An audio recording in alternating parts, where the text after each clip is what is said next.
जड़ जोरू और जमीन कोई नहीं छोड़ना चाहता है, और खासकर बिहार में, क्योंकि वहाँ से आत्मसात सभी लोग की जुड़ी होती है। कहानी है ये गया है, और गया का ये नगर प्रखंड के अंतर्गत में आने वाला नैली पंचायत का यह गांव है कोसडीडा। इस गांव को लगातार 4 बार अधिग्रहण बिहार सरकार के द्वारा किया गया, कभी नगर निगम के नाम पर, तो कभी MSC के नाम पर, कभी केंद्र के नाम पर अधिग्रहण कर यहाँ बिल्डिंग बता दिया गया। 2010 की बात है। 2010 में उसी रेट के अनुसार जो पैसा मिलना चाहिए था, उस रेट के अनुसार इनको मुआवजा नहीं मिला, और नहीं मिलकर स्पीड होता है उसकी मुआवजा मिला, मतलब यानी कम से कम मुआवजा मिला। फिर एक बार इस गांव में लोगों का कहना है कि रकबा बहुत छोटा है, किसी का जमीन 101 कट्टा है तो वो भी गायब हो जाएगा अगर दूसरी बार अधिग्रहण केंद्र के लिए किया जाता है। और जमीन यह है जो बिहार की सरकार चाहती है कि इसको अधिग्रहण कर इस पर इसको एक्सटेंशन किया जाए। अगर कोई जमीन अतिक्रमण कर लेता है तो उसमें भी पुलिस फोर्स बढ़ चढ़ कर आती है, जैसा कि राजीव नगर का आपने देखा होगा जो पटना में हुआ था। पहले तो सरकार अतिक्रमण करने देती है कि जितना घर बसाना है बसा लो, उसके बाद घर उजाड़ देती है, लेकिन रैयती जमीन है, कोई सरकारी जमीन नहीं है, रैयती जमीन है, आवाम का जमीन है, जनता का जमीन है, उसको भी सरकार करे अब हम तुमको दे दो, मतलब सरकार को दे दो, ये जमीन दे दो, ऐसा लोगों का कहना है। यानी सरकार के जमीन पर लोग बस नहीं सकते, अपना जमीन है उस पर बस नहीं सकते, लेकिन जाए तो कहाँ जाए। लोगों का कहना है, यहाँ के गाँवों में बहुत आक्रोश है। मैं आपको बता दूं कि एक कॉमर्शियल रेट इनको मिलना चाहिए था। सभी लोग जानते हैं, गया के जितने लोग हैं सभी लोग जानते हैं कॉमर्शियल इलाका में पड़ता है, और वो भी NH से बगल में है, लेकिन लोगों का दुख है कि कॉमर्शियल नहीं, आवासीय से भी जो खराब होता है, जो बंजर होता है, उसकी कीमत लगा रही है सरकार। लेकिन इनका कुछ लोगों का कहना है कि हम तो जमीन देना ही नहीं चाहते, 4 बार मेरा अधिग्रहण कर लिया गया, मेरे गांव का जमीन का अधिग्रहण कर लिया जाए तो कहाँ जाएंगे। ऐसा बहुत बड़ा रोष है। यहाँ पर कुछ लोग हैं, उनसे हम बात करना चाहेंगे, क्योंकि वो जो अपनी आप बीती बताएंगे वो सही बताएंगे, उन पर गुजर रहा है वो चीज सरकार को समझना पड़ेगा। अगर सरकार नहीं समझी समय रहते हुए तो यहाँ बहुत बड़ा कांड भी हो सकता है, एक बहुत बड़ा कांड का रूप ले सकता है। सरकार को समीक्षा करना चाहिए, जिला प्रशासन को समीक्षा करना चाहिए, भू अर्जन को समीक्षा करना चाहिए कि आखिर रेट ऐसा क्यों लगा रही है, ताकि लोग में आक्रोश है। यहाँ पर कमर्शियल रेट रखते हुए भू अर्जन जो रिपोर्ट भेज रही है, वो जीट जमीन जो होता है उसका कुछ कर रिपोर्ट भेजी गई, जिसके तो 3.25 लाख रुपया कट्ठा के हिसाब से जमीन का वैल्यू लगाया जा रहा है। क्या है जिसको लेकर आप सरकार से मांग कर रहे हैं, और पिछले दिनों यहाँ पर प्रशासन के द्वारा फोर्स की भी व्यवस्था की गई थी अधिग्रहण करने के लिए, और आप भी थे इसमें, और आपने इसका पुरजोर तरीके से विरोध किया था। समस्या क्या है, इसको बताइए। समस्या है कि 2010 से ही 2009 में इसका अधिग्रहण, पहला अधिग्रहण इन्होंने जो शुरू किया, जिसमें बिल्डिंग बना हुआ 2009 में शुरू किए, 2010 में ये हम लोग को नोटिस देके, और उस समय भी हम लोग पैसा नहीं उठा रहे थे। लेकिन उस घड़ी जो गया के कलेक्टर हुए, हम लोग को समझा बुझा कि आप आपत्ति करके पैसा उठा लीजिए। हम लोग को उतना समझ में नहीं था, हम लोग नहीं जानकारी था। 2010 में हम लोग इसको आपत्ति के करके और पैसा उठा लिए। यह केस भी अभी पदाधिकार में चल रहा है, ठीक है।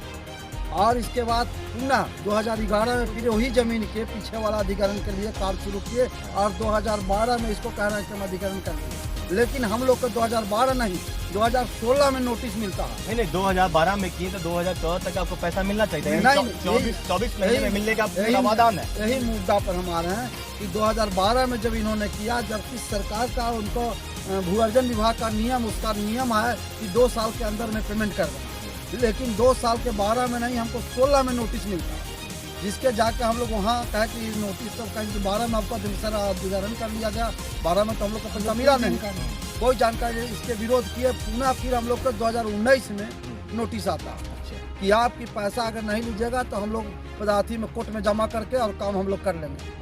हम लोग इसको विरोध किए, विरोध करते हुए हम लोगों ने DM साहब से जाकर मिलने का काम किए, और हम लोग हाई कोर्ट में इसकी एक रीड याचिका, जो देखिए ये यहाँ आपका रीड याचिका का लिए हुए हैं, और इसमें सरकार भी, गया के DM साहब भू अर्जन विभाग भी वहाँ जाकर हाजिर हुआ। और इसके बाद भी इन्होंने 2022 में, इतना दिन सोए हुए रहे, और 2022 में फिर ये जमीन जैसे अधिग्रहण की कब्जा करेंगे, जबकि हम लोगों को कोई नोटिस नहीं। 2022 में एक नोटिस आया पदाधिकार का कि आपका पैसा पदाधिकार में जमा कर दिया गया।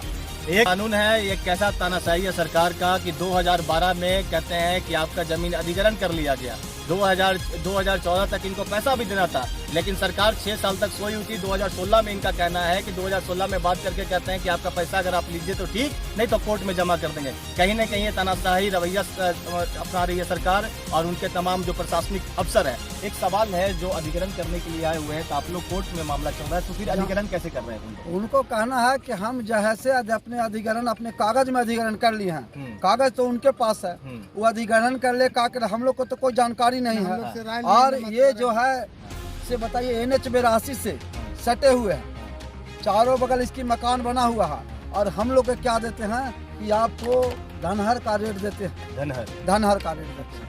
अब बताइए कि एक किसान का यहाँ जमीन ही नहीं बच रहा है, अगर चल जाएगा तो उनको एक दूर नहीं बच रहा, उनका बाल बच्चा कल बसने के लिए भी कहीं दर दर भटकेंगे और उनको ये रेट मिलता है। क्या इस सन ये 2012 से इसकी रजिस्ट्री बंद की हुई है, किसी का बेटी की शादी है, किसी का कुछ है, नहीं होता और मैं यहाँ किसी प्रकार का कोई काम करने देते हैं। इतना ही नहीं, हम लोग का जमीन है तो माना जाता है, कोर्ट को भी लोग मानने से इनकार कर रहे हैं, तो उनसे क्या उम्मीद लगाया जा सकता है, इसको देखने की बात। और कुछ लोग हैं उनसे बात करना चाहेंगे।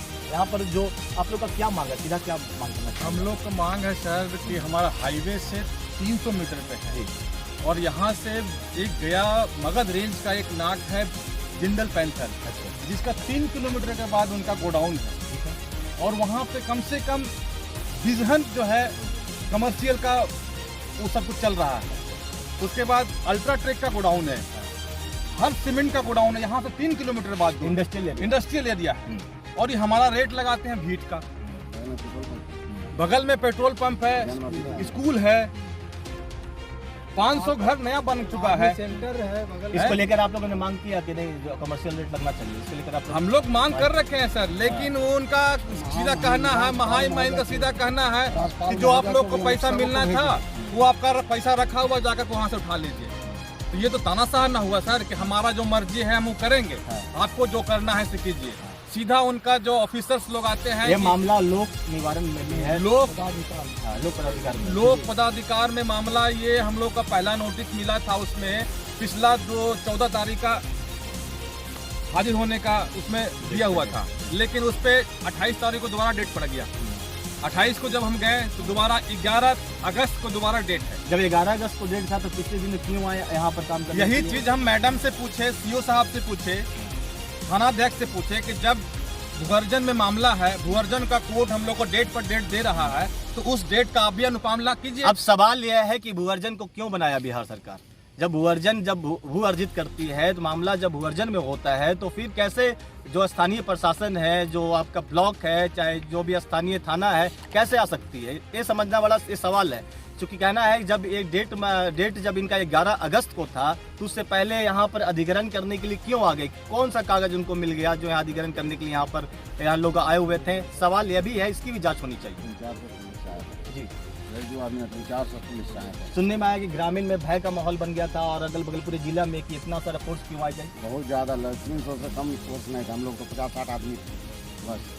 और लोगों का कहना था कि इस तरह से कि जो फोर्स का जो तादाद था, ऐसा लग रहा था कोई नक्सल इलाका में रिकवरी करने के लिए जा रहे हैं, चाहे नक्सल इलाका में कॉम्बिंग ऑपरेशन चल रहा है, इस तरीके से फोर्स की व्यवस्था की गई थी। आखिर ऐसा मतलब प्रशासन में क्यों था इस चीज़ का दहशत कि इतने सारे फोर्स को लेकर यहाँ आना पड़ा इस गांव में? क्योंकि इस गांव का कोई भी ऐसा इतिहास नहीं रहा है कि यहाँ पर किसी तरह का नक्सली हमला हो या नक्सली चीज़ में कोई वारदात में यहाँ के लोग मतलब संलिप्त हो। ऐसा लग रहा था कि नक्सल इलाका में कॉम्बिंग ऑपरेशन चलाने जा रहे हैं, इस तरीके से फोर्स की भी व्यवस्था की गई थी यहाँ पर। नक्सलाइट और फोर्स में कोई अंतरे नजर नहीं आया होती, दोनों एक ही तरह लग रहा था, इस हिसाब से लोग कर रहे थे, हाँ, कब्जा करने के हिसाब से। और कुछ आप क्या एक अंतिम क्या मांग करना चाहेंगे आप? हम लोग तो सर बिहार सरकार और गया के उच्च पदाधिकारी से यही मांग करना चाहते हैं कि हम किसानों को भाव को समझें, इनके साथ जो अन्याय हो रहा है आ करके मीटिंग कीजिए, मीटिंग करके देखिए कि क्या हम गलत हैं, क्या हमारा मांग गलत है। आपका बिल्डिंग बनता है, 2009 में अधिग्रहण किए, 3 ठेकेदार को पेनल्टी किए हैं, 20 करोड़ 30 करोड़ पेनल्टी किए हैं, आप उनको पेनल्टी करके रेट बढ़ा रहे हैं, हमारा रेट नहीं बढ़ता है सर।